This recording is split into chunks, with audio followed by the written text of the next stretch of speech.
പെണ്ണാണെന്ന് പറയുമ്പോൾ അള്ളാഹു മലക്കുകളോട് പറയും, മലക്കുകളെ ആ സുന്നത്തിന്റെ കാരണത്താൽ ഫർളിൽ വന്ന പോരായ്മ ഞാൻ പരിഹരിച്ചു കൊടുത്തിരിക്കുന്നു എന്ന് പറഞ്ഞ് ഈ സുന്നത്തിന്റെ കാരണത്താൽ ഫർളിലുള്ള പോരായ്മ അള്ളാഹ് പരിഹരിച്ച് അവരെ സ്വർഗാവകാശികളാക്കി അള്ളാഹു മാറ്റുമെന്ന് ലോകത്തിന്റെ കരളെ മുഹമ്മദ് മുസ്തഫ. എന്നാ ചില ആളുകളുടെ കിതാബ് നോക്കിയിട്ട് അള്ളാന്റെ മലക്കുകൾ പറയും, പടച്ചോനെ നിസ്കാര സുന്നത്തോ, സുന്നത്ത് പോയിട്ട് ഫർളന്നെ ഒത്തിട്ടല്ല റബ്ബെ ഒപ്പിച്ച് കൂട്ടിയതാണ് അറിയും. അങ്ങനെ ചില മനുഷ്യന്മാരില്ലേ ലോകത്ത്. പള്ളിയൊക്കെ ആകെ പള്ളിയൊക്കെ വരല് ജുമാക്ക് മാത്രം. ജുമാക്കന്നെ വരലെപ്പോഴാ? ആ സക്കറാത്തിന്റെ സമയത്ത് റോട്ടുമ്പോ നിന്നിട്ട് പോവാൻ വിളിച്ചു ചോദിക്കും, അല്ല ഖുത്ബ തുടങ്ങിയിരിക്കണ? ആ തുടങ്ങി. ഏതാ ഖുത്ബ? സെമി ആണോ ഫൈനലാണോ? ഫൈനലാന്ന് പറയുമ്പോഴേ ഓൻ പള്ളിയൊക്കെ കയറി വരുള്ളൂ. അങ്ങനെ നിസ്കാരം തുടങ്ങി ഇമാം റുക്കൂയിൽ എത്ര സമയത്ത് ഓൻ കുമ്പിട്ടിട്ട് ആ പള്ളിന്റെ ഉള്ളിൽ തന്നെ കയറി വരണേ. നിസ്കാരം കഴിഞ്ഞ ഇമാം അസ്സലാ എന്ന് പറയുമ്പോൾ നമ്മൾ പോകാൻ മൂലരെ ഇസ്സലാ ഓൻ ഇറങ്ങിയിട്ട് പോയി ചെയ്ത് ഓൻ എന്ത് VIP എന്നറിയുന്നത്. ഓൻ അടിപൊളി നിസ്കാരക്കാരനാണ്, ഓൻ VIP ആണ്. കാരണം അവനക്ക് നേരത്തെ ഒന്ന് പള്ളിയിലേക്ക് വരാനുള്ള മനസ്സ് വന്നില്ല. എന്തേ നേരത്തെ വന്നാൽ പ്രത്യേകത അറിയോ? പള്ളിയിൽ നേരത്തെ വന്നിരുന്നാൽ അള്ളാഹുവിന്റെ പ്രവാചകർ മുഹമ്മദ് മുസ്തഫ സ്വല്ലല്ലാഹു അലൈഹി വസല്ലമ തങ്ങൾ പറഞ്ഞു, ലക്ഷക്കണക്കിന് മലക്കുകൾ അവർക്ക് വേണ്ടി ദുആ ചെയ്യുമ്പോൾ നേരത്തെ പള്ളിയിൽ വന്നിരിക്കുന്ന ആളുകളുണ്ടല്ലോ, ജുമുഅക്ക് നേരത്തെ വരുന്നവർ, മറ്റു നിസ്കാരങ്ങൾക്ക് നേരത്തെ വരുന്നവർ, നിസ്കാരം കാത്ത് അതപോടെ അച്ചടക്കത്തോടെ പള്ളിയിലിരിക്കുന്ന മനുഷ്യ, നിനക്ക് വേണ്ടി ലക്ഷക്കണക്കിന് മലക്കുകൾ ദുആ ചെയ്യുന്നുണ്ട്. അല്ലാഹുമ്മ ഗ്ഫിർ ലഹു വർഹംഹു, അല്ലാഹുമ്മ ഗ്ഫിർ ലഹു വർഹംഹു. അല്ലാഹുവേ, നേരത്തെ പള്ളിയിൽ വന്നിരിക്കുന്ന മനുഷ്യനെ കണ്ടോ, അവരുടെ ദോഷം പുറത്തു കൊടുക്കുന്നതാ, അവരോട് കരുണ കാണിക്കുക അല്ലാ എന്ന് അല്ലാഹുവിന്റെ മലക്കുകൾ അവർക്ക് വേണ്ടി ദുആ ചെയ്യുന്നുണ്ടെന്ന് അഷ്റഫുൽ ഖൽഖ് നബി മുഹമ്മദ് മുസ്തഫ സ്വല്ലല്ലാഹു അലൈഹി വസല്ലമ തങ്ങളെ പറയുമ്പോ, ബാങ്ക് കൊടുത്തതിന് ശേഷം പള്ളികളിലേക്ക് കയറി വന്ന് കുമ്പിട്ട് ഇറങ്ങി ഓടുന്ന മനുഷ്യ, അല്ലാഹുവിന്റെ മലക്കുകളുടെ ദുആ നമുക്കുണ്ടോ? ലക്ഷക്കണക്കിന് മലക്കുകളുടെ ദുആ ലഭിക്കുന്ന മുസ്ലിമേ, ഈ ഭൂമിയിൽ നമ്മളെ മാനം കെടൂല, ആഖിറ ലോകത്ത് നമ്മളെ വഷളാവില്ല. നമ്മളെ മുൻഗാമികൾ കള്ള കൊടുത്ത സമാധാനം അതാ രക്ഷിതാക്കളെ, നമ്മളെ പൂർവികർ കള്ള കൊടുത്ത സന്തോഷം അതാ രക്ഷിതാക്കളെ. മനസ്സമാധാനമുള്ള ജീവിതം മുൻഗാമികൾക്കുണ്ടായിരുന്നില്ലേ? പൂർവികർക്ക് അല്ലാഹുവിന്റെ സഹായമുണ്ടായിരുന്നില്ല. എന്തേ? അവര് അച്ചടക്കം കാത്തു സൂക്ഷിച്ചതാണ്, അവര് മര്യാദ കാത്തു സൂക്ഷിച്ചതാ. അച്ചടക്കവും മര്യാദയും കാത്തു സൂക്ഷിക്കുന്നവരെ അല്ലാഹു കൈയൊഴിയൂല. നിങ്ങൾ അല്ലാഹുവിനെ സഹായിക്കുമോ? എങ്കിൽ അല്ലാഹു നിങ്ങളെ സഹായിക്കുമെന്ന് ഖുർആൻ. നമ്മളെ മുൻഗാമികൾക്കുണ്ടായ സമാധാനം ഇന്ന് സമൂഹത്തിനില്ല. എന്തേ കാരണം? പൂർവികർക്ക് അല്ലാഹുവിന്റെ മലക്കുകളുടെ പ്രാർത്ഥന കിട്ടുന്ന എല്ലാ നല്ല സ്വഭാവവും അവരിലുണ്ടായിരുന്നു. നേരത്തെ പള്ളിയിൽ വരും, എത്ര തിരക്കുള്ളവരും വെള്ളിയാഴ്ച നേരത്തെ പള്ളിയിൽ വരും. എന്നിട്ട് പള്ളിയുടെ ഒരു മൂലയിൽ ഇരുന്ന് അൽ കഹ്ഫ് സൂറത്തോതും, സ്വലാത്ത് ചെല്ലും. ബാക്കിയുള്ള സമയത്ത് ഇരുന്ന് അങ്ങനെ ഉറങ്ങും. ഒരു പണി ഉണ്ടാവില്ല, എന്നാലും അങ്ങനെ ഉറങ്ങും. ആയിക്കോട്ടെ, വെറുതെ ഇരുന്നാൽ നിസ്കാരം കാത്താണോ പ്രതീക്ഷിച്ചാണോ ഇരിക്കുന്നത്? മലക്കുകൾ അവർക്ക് വേണ്ടി ദുആ ചെയ്യുന്നു. അല്ലാഹുമ്മ ഗ്ഫിർ ലഹു വർഹംഹു. അല്ലാഹുവേ, എത്ര നേരത്തെ ഇവർ പള്ളികളിലേക്ക് വന്നു, അവർക്ക് പുറത്തു കൊടുക്ക റബ്ബേ, അവരോട് കരുണ കാണിക്ക റബ്ബേ. ഞാൻ ചോദിക്കട്ടെ, ഈ അല്ലാഹുവിന്റെ മലക്കുകളുടെ ദുആ എനിക്കുണ്ടാവോ? ഈ പറയുന്ന നമ്മളിൽ ആർക്കൊക്കെ ഉണ്ടാകുമെന്ന് ഓരോരുത്തരും അവനവന്റെ തടിയോട് ചോദിക്കും. നമ്മൾ കച്ചവട തിരക്കില്ല, നമ്മളെ ജോലി തിരക്കില്ല, നമ്മൾ ബാങ്ക് കൊടുത്തതിന് ശേഷം നമ്മളെ കടടക്കൂ. നമ്മളെ ജോലി തിരക്കിലും തിരക്കിനിടയിൽ നമ്മൾ മറന്നുപോയി യാഥാർത്ഥ്യം. ഇനിയിപ്പോ എപ്പോഴാ നമ്മൾ അല്ലാഹുവിന്റെ ശിക്ഷ വരുമ്പോഴാണ് ഇതിനെക്കുറിച്ച് നമ്മൾ ഓർക്കുക. എന്തെങ്കിലും ഒരു അസുഖം വരുമ്പോ, പ്രയാസം വരുമ്പോ നേരത്തെ പള്ളികളിലേക്ക് വരുന്ന കണ്ടാൽ മനസ്സിലാക്കിക്കൊള്ളണം, ഓൻ എന്തോ ഒരു കുടുക്കിൽ കുടുങ്ങിയിരിക്കണം. അപ്പോഴാണല്ലോ നമ്മൾ നേരത്തെ പള്ളിയിൽ വരിക. സ്വലാത്തിനും ദിക്റിനും വരുന്ന മനസ്സിലാക്കണം, എന്തോ കടത്തിലോ രോഗത്തിലോ എന്തിലോ കുടുങ്ങിപ്പോയി. ആ ഒരവസ്ഥയിലേക്ക് മനുഷ്യർ അധപ്പതിക്കുകയാണ്. അള്ളാഹുവിന്റെ കാവലും സഹായവും നമ്മളെ മുൻഗാമികൾക്ക് ലഭിച്ചത് അവര് നേരത്തെ പള്ളിയിൽ വന്ന് നിസ്കരിച്ചു. ഞാൻ എന്റെ സഹോദരങ്ങളോട് സഹോദരിമാരോട് പറയട്ടെ, കൃത്യമായിട്ടതിന്റെ ഖബലിയും ബഅദിയുമായുള്ള സുന്നത്തുകള് കഴിവിന്റെ പരമാവധി കാത്തു സൂക്ഷിക്കാൻ ഞാനും നിങ്ങളും സന്നദ്ധരാവലോടൊപ്പം അതിനുശേഷം മറ്റ് നമ്മളെ നിസ്കാരത്തിൽ വരുന്ന ഒരു അപാകതകള്, നമ്മൾ ആരാധനകളിൽ വരുന്ന പോരായ്ക പരിഹരിക്കപ്പെടാനുള്ള ഏറ്റവും വലിയ ഒരു മരുന്ന് അത് നിസ്കാരം നിസ്കാരത്തിന് ശേഷമുള്ള ദുആ. അല്ലാഹുവേ, അല്ലാഹുവിന്റെ പ്രവാചകരോട് സ്വഹാബത്ത് ചോദിക്കുകയാണ്, നബിയേ, ദുആക്ക് ഉത്തരം കിട്ടുന്ന സമയം ഏതാ? അല്ലാഹുവിന്റെ പ്രവാചകരെ പറഞ്ഞു കൊടുത്ത കൂട്ടത്തിലൊന്ന് അത് നിസ്കാര ശേഷമാ. നമ്മളെ നിസ്കാരത്തിൽ വരുന്ന അപാകത പരിഹരിക്കപ്പെടാനുള്ള ഏറ്റവും വലിയ ഒരു മാർഗം ചെറുപ്പക്കാരാ, രക്ഷിതാക്കളെ, നിസ്കാരത്തിന് ശേഷം അല്ലാഹുവിനോട് ദുആ ചെയ്യലാണ്. റബ്ബനാ തഖബ്ബൽ മിന്നാ, ഞങ്ങൾ നിസ്കരിച്ചു റബ്ബേ, ഞങ്ങളിൽ നിന്ന് സ്വീകരിക്കണേ അല്ലാ. നിസ്കാരം കഴിഞ്ഞൊന്ന് കരമുയർത്തുമോ മോനെ, കരമുയർത്തുമോ ഉമ്മമാരെ, സഹോദരികളെ?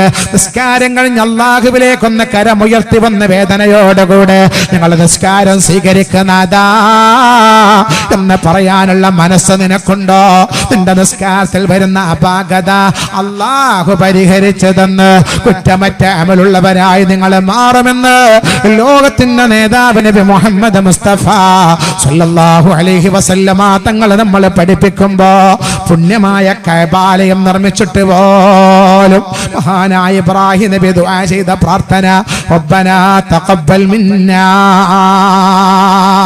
നമ്മളെ നിസ്കാരത്തിന്റെ ഇബാദത്തിന്റെ രൂപം ഇങ്ങനെ. ബഹുമാനപ്പെട്ട ഇബ്രാഹിം നബി അലൈഹിസ്സലാത്തു വസ്സലാം പുണ്യമായ കഅബാലയം നിർമ്മിച്ചു. ഇസ്മായിൽ നബി അലൈഹിസ്സലാത്തു വസ്സലാം സഹായിച്ചു. കഅബാലയത്തിന്റെ പണി കഴിഞ്ഞിട്ട് രണ്ട് കരമുയർത്തിയിട്ട് റബ്ബിനോട് പറയാ, അല്ലാഹുവേ സ്വീകരിക്കണേ. നമ്മളോ നിസ്കാരം കഴിഞ്ഞ് ഇമാം അസ്സലാ എന്ന് പറയുമ്പോ റബ്ബേ സ്വീകരിക്കണം എന്ന് പറയാനൊന്നും പലർക്കും നേരമില്ല. വാണെങ്കിൽ എടുത്ത പഠിച്ചോനെ, ഞാൻ പോണ് ഇറങ്ങിയിട്ട് പോയി. പണ്ടൊരു മാനസിക രോഗിന്റെ കഥ വയസ്സന്മാര് പറയാറുണ്ട്. ഒരു മാനസിക രോഗി പള്ളിയിൽ വന്ന് നിസ്കരിക്കാൻ വന്നപ്പോ അയാൾ നിയ്യത്ത് ചെയ്തത് ഉസല്ലി ഫർളൽ ളുഹ്രി 4 റക്അത്തി കണ്ടീഷൻ ലില്ലാഹി തആല എന്നാണ്. ളുഹ്ർ എന്ന ഫർള് നിസ്കാരം 4 റക്അത്ത് എനിക്ക് വേണ്ടി ഞാൻ നിസ്കരിക്കുന്നു, നിനക്ക് വേണ്ടി നീ നിസ്കരിച്ചോ. അല്ലാഹു അക്ബർ. അവർക്ക് വട്ട. ഞാൻ പറയുന്നു, വളർന്നു വരുന്ന ഒരു തരം സമൂഹം വട്ടുള്ള സമൂഹമായി ഇന്നത്തെ സമൂഹം മാറുക. നിസ്കാരാണ്ട് കയ്യ വേണമെങ്കിൽ എടുത്ത പഠിച്ചോനെ, വരക്കാനൊന്നും നിന്നെ കൊണ്ടാവില്ല, നമ്മൾ പോവുക. അവന്റെ ഓട്ടം കഴിഞ്ഞു. അവൻ റോട്ട് ഇമാമ് 2ാം സലാം വീട്ടുമ്പോ റോട്ടിൽ പോയിക്കുന്ന മനുഷ്യന്മാരില്ലേ, 1-2 കരമുയർത്താൻ പോലും മനസ്സ് വരാത്തവർ. അതുകൊണ്ട് തന്നെയാണല്ലോ അവസാനം ഏറ്റവും വലിയ പ്രതിസന്ധിയിൽ നിന്ന് രക്ഷപ്പെടാനുള്ള ഏറ്റവും വലിയ ചികിത്സ അത് പ്രാർത്ഥനയാ. ഷഫീഉനാ റസൂലുള്ളാഹി. ദുആക്ക് കിട്ടുന്ന അവസരങ്ങളൊന്നും നമ്മൾ ദുരുപയോഗപ്പെടുത്തരുത്. ദുആക്ക് കിട്ടുന്ന അവസരങ്ങളൊക്കെ നമ്മൾ ഉപയോഗപ്പെടുത്തണം. സഹോദരങ്ങളോട് സഹോദരിമാരോട് ഞാൻ പറയാണ്, ഏത് സമയത്തും ദുആക്ക് കിട്ടുന്ന എത്ര അവസരങ്ങളുണ്ടെങ്കിലും ഒരിക്കലും അതിൽ നമ്മൾ പുറകോട്ട് മാറരുത്. സ്വലാത്തിന്റെ മജ്ലിസിന്റെ വാർഷികമാണല്ലോ ഇവിടെ. സ്വലാത്തും ദിക്റും അതുപോലെയുള്ള ഏത് ഇബാദത്തുകളാണെങ്കിലും അതിന് ശേഷം നമ്മൾ അല്ലാഹുവിലേക്ക് കരമുയർത്തിയാൽ അതിന് കിട്ടുന്ന അത്ര വലിയ പവർ മറ്റെന്തിന് കിട്ടാനാ സഹോദരങ്ങളെ? ഇന്ന് രാവിലെ വീട്ടിൽ നിന്ന് ഇറങ്ങുമ്പോ വൈകുന്നേരം വീട്ടിലേക്ക് വരുമ്പോ ഭീകരമായ രോഗിയാകുന്ന കാലമാണ്. സഹോദരിമാര് പോലും അസുഖങ്ങൾ, ഭീകരമായ രോഗം ബാധിച്ച് അവരുടെ മുലകൾ പോലും മുറിച്ച് മാറ്റി അവസാനം പൊട്ടിക്കരഞ്ഞ് നിലവിളിച്ച് ജീവിക്കുന്ന കാലമാ. അല്ലാഹുവിന്റെ ബലാആണ്, റബ്ബിന്റെ പരീക്ഷണമാ. എത്രയെത്ര ചെറുപ്പക്കാരാ സഹോദരങ്ങളെ. ഒരു ചെറിയ ഞാൻ അടുത്ത ദിവസം ഒരു സ്ഥലത്ത് പരിപാടിക്ക് പോയപ്പോ സംഘാടകരെന്നോട് പറഞ്ഞു, ഉസ്താദേ ഒരു സഹോദരൻ നിങ്ങളെ കാണാൻ നിൽക്കുന്നുണ്ട് പുറത്ത്. ഞാൻ ആ സഹോദരനെ കാണാൻ വേണ്ടി ചെന്നു. ആ സഹോദരൻ വീൽ ചെയറിലിരിക്കുകയാണ്. എന്നോട് പറഞ്ഞു, 10 വർഷത്തോളമായി ഞാൻ ഈ ഒരവസ്ഥയിലാ. ആരോഗ്യമുള്ള സമയം ഞാനൊരു ചെറിയ മരത്തിന്റെ മുകളിൽ കയറിയതാ, ചില്ല മുറിഞ്ഞ് ഞാൻ താഴെ വീണതാ, എന്റെ നട്ടെല്ല് പൊട്ടിപ്പോ. എന്നിതാ ഞാൻ ഇക്കോലത്തിലാ. ഞാൻ ചോദിച്ചു, കാഷ്ടിക്കാനും മൂത്രിക്കാനും ഇതിൽ നിന്ന് എഴുന്നേൽക്കാൻ കഴിയുമോ? അയാള് പറഞ്ഞു, കഴിയില്ല, ഒക്കെ ഇരുന്ന് കൊണ്ടാ എന്ന് പറഞ്ഞ് എന്റെ കൈ പിടിച്ചുകൊണ്ട് കരഞ്ഞിട്ട് പറഞ്ഞു, ഉസ്താദേ ദുആ ചെയ്യണം, ഈമാനോടെ മരിക്കാൻ ദുആ ചെയ്യണം, വേറെ ഒന്നും എനിക്ക് വേണ്ട. 10 വർഷത്തോളം എന്റെ കുടുംബം കഷ്ടപ്പെട്ടിട്ടുണ്ട് എനിക്ക് വേണ്ടി, ഇനിയും അവരെ കഷ്ടപ്പെടുത്താൻ എനിക്ക് ആഗ്രഹമില്ല. അതുകൊണ്ട് ഞാൻ നിങ്ങളെ കാണാൻ ഇവിടെ നിന്നത് ഈമാനോടെ മരിക്കാൻ ദുആ ചെയ്യാൻ പറയാനാ. നടക്കാൻ കഴിവതെന്ന ഖാലിഖായ റബ്ബില്ലേ ചെറുപ്പക്കാരാ, കളിക്കാൻ രസിക്കാൻ ഉല്ലസിക്കാൻ ആഫിയത്ത് തന്ന ലത്തീഫായ റബ്ബിനെ മറക്കല്ല. അല്ലാഹുവിന്റെ ലുത്ഫ് ലഭിക്കാൻ, അള്ളാഹുവിന്റെ കരുണ കിട്ടാൻ, ഖാലിഖായ റബ്ബിന്റെ പൊരുത്തം നമ്മളോടുണ്ടാകാൻ ഏറ്റവും വലിയ മാർഗ്ഗമുണ്ട് കരമുയർത്തല. അല്ലാഹുവേ അല്ലാഹുവേ എന്ന് രണ്ട് കരമുയർത്തിയിട്ട് നമ്മളെ പറയുമോ ഖാലിഖായ റബ്ബ് നമ്മളെ കൈയൊഴിയൂല. അതിൽ ഏറ്റവും കൂടുതൽ സമാധാനം കിട്ടുന്നത് നിസ്കാരത്തിന് ശേഷമുള്ള ദുആയാ. അതുകൊണ്ട് എത്ര വലിയ തിരക്കുള്ള ചെറുപ്പക്കാരാണെങ്കിലും രക്ഷിതാക്കളാണെങ്കിലും സഹോദരങ്ങളാണെങ്കിലും സഹോദരികളാണെങ്കിലും അല്ലാഹുവിനോട് ദുആ ചെയ്യാതെ ഓടല്ല. റബ്ബിനോട് മനമുരുകി നിന്റെ രണ്ട് കരമുയർത്താതെ അഹങ്കാരിയായി ഇറങ്ങി ഓടല്ല. പ്രതിസന്ധിയിൽ നിന്ന് രക്ഷപ്പെടാനുള്ള ഏറ്റവും വലിയ ആയുധം അത് അദ്ദുആഉ സിലാഹുൽ മുഅ്മിൻ ശഫീഉനാ റസൂലുള്ളാഹി. അല്ലാഹുവിന്റെ ഹബീബ് പഠിപ്പിക്കുകയാണ്. അപ്പൊ നമ്മളൊക്കെ ഇന്ന് നിസ്കാരം കഴിഞ്ഞിട്ട് പോലും ഒന്ന് ദുആ ചെയ്യാൻ സഹോദരിമാർക്ക് ദുആ പോകട്ടെ, കൃത്യമായി നിസ്കാരത്തിന്റെ വിഷയത്തിൽ പോലും സഹോദരിമാര് താല്പര്യമില്ലാതെയാകുന്ന കാലമാണ്. താല്പര്യം കല്യാണം വരെ സൽക്കാരം ഉണ്ടായി കഴിഞ്ഞാൽ കൃത്യസമയത്തുള്ള നിസ്കാരം ഉണ്ടോ? സൽക്കാരോ കല്യാണം ഉണ്ടായാൽ അവരെ വീട്ടിൽ നിന്നങ്ങ് ഇറങ്ങും. വീട്ടിൽ നിന്ന് ഇറങ്ങിയാൽ പിന്നെ നിസ്കരിക്കുന്ന ആളുകൾ പോലും എപ്പോഴാ നിസ്കരിക്കുക? ളുഹൂറൊക്കെ അസറിന്റെ സമയത്ത്, അസർ മഗ്രിബിന്റെ സമയത്ത്, ചിലപ്പോൾ എല്ലാം കൂടി ഇശാന്റെ സമയത്ത്. ഒരു ജോലി ഒരു ജോലി ഇല്ലെങ്കിലും നിസ്കാരം പിന്തിക്കുന്ന പെണ്ണുങ്ങൾ സ്ത്രീകളിലെ സൂക്ഷിക്കണം. സഹോദരങ്ങളെ സഹോദരിമാരെ, നിസ്കാരം പിന്തിക്കുന്ന സഹോദരിമാർ എത്രത്തോളം നിങ്ങൾ ഓർത്തു നോക്ക്. ളുഹൂർ ബാങ്ക് കൊടുക്കോളം അടുക്കളയിൽ കിടന്നിങ്ങനെ ഓടും. ളുഹുർ ബാങ്ക് കൊടുത്താൽ പറയും പക്ഷേ ലുഹുറാൻ കൊടുത്ത് ലുഹുറുസ്കരിക്കണമല്ലോ, പക്ഷേ ലുഹുറാൻ കൊടുത്ത് ലുഹുറുസ്കരിക്കണമല്ലോ എന്ന് പറഞ്ഞങ്ങനെ ഓടി ഓടി അസർ ബാങ്ക് കൊടുക്കോളം ഓടും. അസർ ബാങ്ക് കേൾക്കുമ്പോൾ പറയും കൊടുക്കണേ, ലുഹുർ ഏതായാലും പോയി റബ്ബേ ഞാൻ അസറും പോകുമല്ലോ, ലുഹുർ ഏതായാലും പോയി ഞാൻ അസറും പോകുമല്ലോ, ലുഹുർ ഏതായാലും പോയി ഞാൻ അസറും പോകുമല്ലോ. മഗ്രിബോളം പറയും. മഗ്രിബാങ്ക് കൊടുക്കാൻ സമയത്തുണ്ട് താത്ത ബാത്റൂമിൽ നിന്നൊരു വരവ് ഒതൊക്കെ എടുത്തിട്ട് അതൊരു വരവാ. ഒരേറ്റ വരവ് കണ്ട് വന്നിട്ട് പുതിയാപ്പിള മുന്നുണ്ടെങ്കിൽ ഇപ്പോൾ നിറയെ തട്ടിട്ട് നേരെ റൂമിൽ എവിടുക്കാ പമ്പറന്ന് വിളിച്ച് ബാണം പൊട്ടാൻ വഴി ലുഹുർ അസർ തെറ്റാനേക്കണി എന്തോരം ഈമാനറിയും. അസർ നിസ്കരിക്കാൻ എൻ്റെ ഉള്ളിക്കാണ്ട് കയറിയാൽ പിന്നെ താത്താനെ പുറത്തേക്ക് കാണൂല. പാവം പുതിയാപ്പിള ഒന്ന് വിളിക്കണത്, ഓക്കെ ഒരു ഗ്ലാസ് ചായ അടിക്ക, ഞാൻ ഇപ്പം വരാൻ നിൽക്കി, ഏയ് ഒന്ന് വേഗം ഒരു ഗ്ലാസ് ചായ ഉണ്ടാകും, ഞാൻ ഇപ്പം വരാന്ന്. എന്താ റബ്ബേ വെളുപ്പള തറാവി കഥ കിട്ടണു. ഭർത്താവ് പോയി നോക്കുമ്പോൾ ഒരു പെണ്ണുണ്ടാവില്ല, നിസ്കാരപ്പായിൽ നിന്ന് ഇങ്ങനെ കൊട്ടാവിട്ടിരിക്കുന്നുണ്ടാവും. എന്താ വരാത്തെ? മഗ്രിബാങ്ക് കൊടുക്കാൻ 5-6 മിനിറ്റ് കൂടി ഉള്ളൂ, അതും കൂടി കഴിഞ്ഞിട്ടാണ്ട് വരാം എന്ന് പറഞ്ഞാൽ ഒന്നെടുത്ത് കുടുങ്ങിയതാണ് നടത്ത. ആർക്കോ വേണ്ടി എന്തൊക്കെയോ ചെയ്ത് കൂട്ടുക. അല്ല, ഞാൻ ബാങ്ക് കൊടുക്കുന്ന സമയത്ത് ചില ആളുകൾ ളുഹുർ ബാങ്ക് കൊടുത്താലാണ് ബാത്റൂമിൽ പോവുക, കുറെ ആളുകൾ അരക്കാൻ പോവുക, തിരുമ്പാൻ പോവുക, ഒക്കെ. ളുഹുർ ബാങ്ക് കൊടുക്കുന്നത് വരെ ഒരു പണിയില്ല. ബാങ്ക് കൊടുത്താൽ പിന്നെ ജോലിക്ക് വേണ്ടി സ്ത്രീകൾ അങ്ങനെ ഇറങ്ങി. എല്ലാവരും എസ്രാൻ കൊടുക്കോളം പിന്നെ അലക്കലും തിരുമ്പലും കുളിക്കലും ഒക്കെ. സത്യത്തിൽ ഒരു സ്ത്രീ നിസ്കാരം കഴിഞ്ഞ് ബാക്കിയുള്ള പണിക്കൊക്കെ പോകാലോ. അതെ, ഞങ്ങൾ നിങ്ങളെ മനസ്സിലാക്കിയത് പോലെ ഒന്നുമല്ല. ഞങ്ങൾക്ക് അടുക്കള ജോലിയാണ്. നിങ്ങൾക്ക് സമയത്താണ് നിസ്കരിക്കാൻ പോവുക, നിസ്കാരം കഴിഞ്ഞിട്ട് വരുമ്പോൾ വിളമ്പിയാണ് തന്നാൽ മതിയല്ലോ.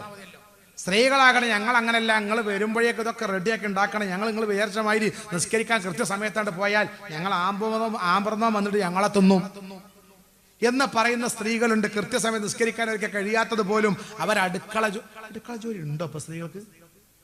അല്ലാഹു അലി, എനിക്ക് അറിഞ്ഞൂടാ. ഞാൻ മനസ്സിലാക്കുന്നത് ഇപ്പൊ ഇല്ലാന്ന. പഴയ കാലത്ത് അടുക്കള ജോലിയൊക്കെ ഉണ്ടായിരുന്നു. ഇപ്പൊ എവിടെ അടുക്കള ജോലി? പഴയ കാലത്ത് ഒരു കോയിനെ കിട്ടിയാൽ ആ കോയിനെ പിടിച്ച് എവിടെയെങ്കിലും മല്ലാക്കാരത്തെ കൊണ്ടുവന്ന് ആ സാധനം കൊണ്ട് അർപ്പിച്ച് അത് ജീവൻ പോയി പെരി കൊടുന്ന് അതൊക്കെ തുങ്ങലൊക്കെ തൊലിച്ചുണ്ടാക്കി മുറിച്ചുണ്ടാക്കി അടിച്ചു പൊളി അടങ്ങാറ് എത്ര സമയം കഴിയണം. അതൊക്കെ പാത്രത്തിലാക്കി എന്നിട്ട് അവസാനം അടുപ്പിനെ അളിച്ച് വിറകിനെ കൂടി ഊതി ഊതി ഊതി അവസാനം ഒരു ഗ്ലാസ് ഒരൽപ്പം ഭക്ഷണം കിട്ടണമെന്നുണ്ടെങ്കിൽ സുബ്ഹാനല്ലാഹ് പാവ സ്ത്രീയുടെ മുഖമൊക്കെ ചുവന്ന് തുടുത്ത് ടങ്ങാറായിട്ടുണ്ടാവും അല്ലേ? ഇതല്ലേ പഴയ കാലം. ഇന്ന് ഇവിടെ ബുദ്ധിമുട്ട്. ഇന്ന് ഒന്നും വേണ്ട, പീടി പോയി കോഴി എന്ന് പറഞ്ഞാൽ മതി. കോയിനെ തന്നെ അവരെന്നെ പിടിച്ച് അവരെന്നെ അറുത്ത് അവരെന്നെ തൊലിച്ച് അവരെന്നെ മുറിച്ച് നമ്മളെ കയ്യിൽ തരും. പൊരിച്ച് തരാത്ത മഹാഭാഗ്യം. അത്രയേ ഉള്ളൂ. വേറൊരു പണിയില്ല. തിരിച്ചുകൊണ്ട് വരിക, പാത്രത്തിലാക്കുക, ഇത് എൻ്റെ ഉള്ളിലിടുക, നേരെ കൊണ്ടുപോയി വെക്കുക. ഊതൊന്നും വേണ്ട, തോക്കിനെടുക്കുക, 30 പണി തോന്നും. ഇനി അവിടെ പോയി ഇരുന്നാൽ മതി, വേറെ ഒന്നും അറിയണ്ട. ഇടക്കിടക്ക് പഴയ കാലത്തൊക്കെ ഇടക്കിടക്ക് കുഞ്ഞിക്കൈയിൽ നോക്കണം, ഇങ്ങനെ ഇങ്ങനെ നിൽക്കി നോക്കണം, കുറെ വലിയ അല്പത്തിയാളെ കിടക്കി തിന്നു നോക്കണം. അങ്ങനെയൊക്കെ ആയിട്ട് അവസാനം ഇടങ്ങാറായിക്കാണ്ട് ഇതൊക്കെ റെഡി ആയിക്കണം നോക്കണ്ടേ. ഇപ്പൊ അങ്ങനെയൊന്നുമില്ല. ഇപ്പൊ സമയമായി കഴിഞ്ഞാൽ സീരിയലിന്റെ അടുത്തോടെ പോയി ഇരുന്നാൽ മതി. സമയമാകുമ്പോ പാത്രം വിളിക്കും, വന്നോ എടുത്തോ നക്കിക്കോ എന്നതിന്റെ അർത്ഥം. വേറൊരു പണിയില്ല. എല്ലാവർക്കും ഇപ്പൊ ഒരു ബുദ്ധിമുട്ടില്ലാത്ത കാലത്താ നമുക്ക് സമയത്ത് നിസ്കരിക്കാൻ കഴിയാത്തത്.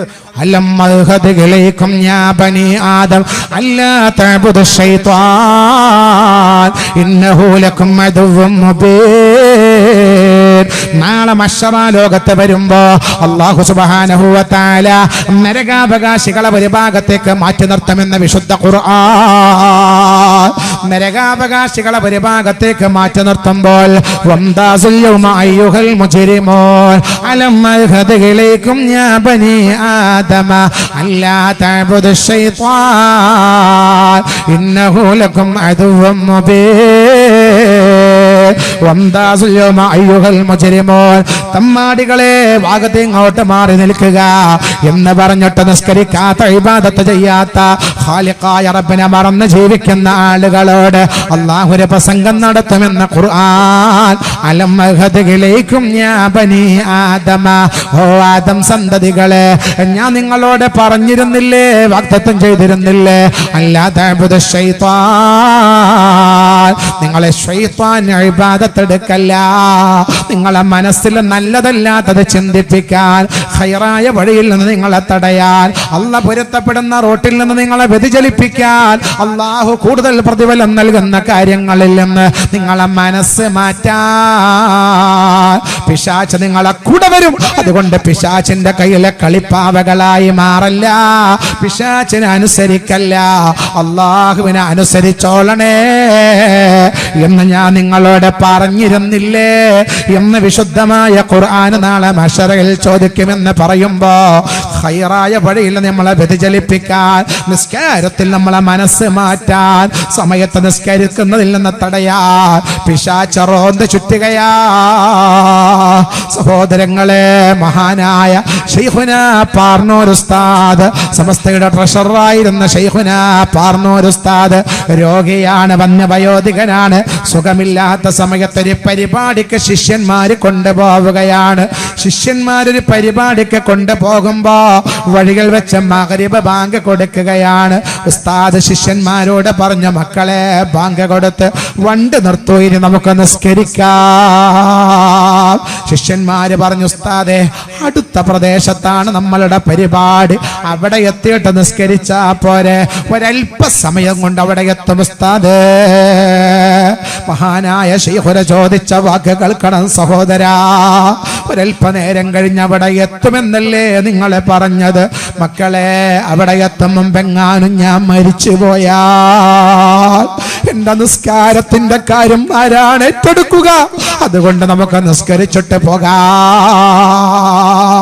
ഒരു നിമിഷം പോലെ നിസ്കാരം പിന്തിക്കാതെ കൃത്യസമയത്ത് നിസ്കാരം നിർവഹിച്ച സ്വാത്വികരായ മഹാന്മാർ, അവരൊക്കെ പോകുന്ന ലോകം സുഭിക്ഷമാക്കിയവരാണ്, സന്തോഷമാക്കിയവരാണ്. അതുകൊണ്ട് ദുന്യാവിന്റെ സുഖാഡംബരത്തിൽ മതിമറന്നിട്ട് വരാനുള്ള ലോകം മറക്കാതെ ആഖിറത്തിൽ അഭിമാനിതരായി വരാൻ, സന്തോഷത്തിൽ വരാൻ എന്തൊക്കെ നിർവഹിക്കണോ അതൊക്കെ ചെയ്യാൻ എന്റെ സഹോദരങ്ങളെ, സഹോദരികളെ, ഞാനും നിങ്ങളും ബാധ്യസ്ഥരാണ്. അല്ലാഹു തൗഫീഖ് നൽകട്ടെ.